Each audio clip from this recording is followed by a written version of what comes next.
Vatsy mpitahina ho anao, vatsy mpitahina ho anao anio. Raisitsika ny tenin'Andriamanitra ao amin'ny Galatiana toko fahaenina ary ny andininy fafito ka hatramin'ny fahavalo ihany. Amin'ny anaran'i Jesosy manao hoe: aza mety hofitahany ianareo, Andriamanitra tsy azo vazivaziana fa izay afafin'ny olona no hojinjaina. Fa izay mamafy ho an'ny nofony dia hijinja fahasimbana avy amin'ny nofo, ary izay mamafy ho an'ny fanahy dia hijinja fiainana mandrakizay avy amin'ny fanahy. Amen. Ry havana, isan'ny zavatra mahagaga sy mahavariana amin'ny lalànan'ny natiora tokoa izany fanirian'ny zavaboary izany. Iarahana malala nefa fa arakarak'izay voafafin'ny mpamboly iray no zavatra maniry, ary arakarak'izany koa ny isian'ny tombontsoana tsy amin'ilay zavatra maniry. Raha mamboly ny olona dia mba azahoany vokatra soa azy no tanjony, fantatsika izany, any ny antony hanatanterahany asa.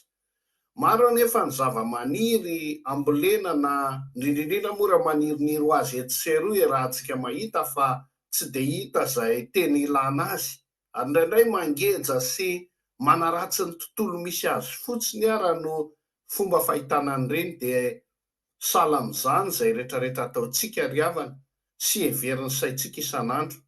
Misy ny mamokatra ho soa amin'izay ataontsika, ary tsy latsa-danja izany koa ireo mandrobona be nefa manimba, manapotika ny tenantsika, ny fanahintsika, ny manodidina antsika izany indraindray.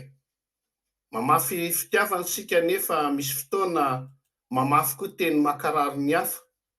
Misakafo hanina mahavelona isika kanefa indraindray toa arahana voa manimba toy ny zava-mahadomelona samihafa.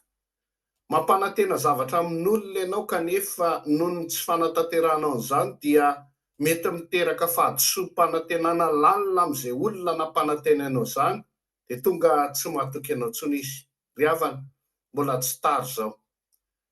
Fehezo ny famafazana ho an'ny nofinao ka omeo toerana lehibe izay voafafinao amin'ny fanahinao. Amen. Vavaka tsika.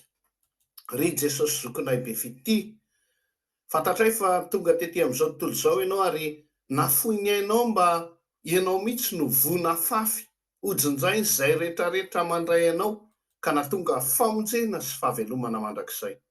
Fantatray fa noho izany fa tsy mamafy foana ianao, fa izay rehetra nafafinao dia voana fafy ahasoa. Ampianaro ary izay amin'ity androandroany ity, eny tario lalana mihitsy aza mba ahafantatra izay voaratsy rehetrarehetra manimba anay, ka hayanavaka ireo voatsara izay tokony handrafitra ny toetra mampanahy anay, satria mino anao izahay. Dia mba ho voaova araky ny endrikao izahay, ka raha hiteny izahay dia mba ho amin'ny fahasoavana mandrakariva. Raha hijery ny masonay dia tsy hijery izay zavatra zava-poana fa izay zavatra mahasoa. Raha hanatanteraka asa izahay dia mba ho asa mitondra vokatra tsara sy mampandroso anay sy ny manodidina anay.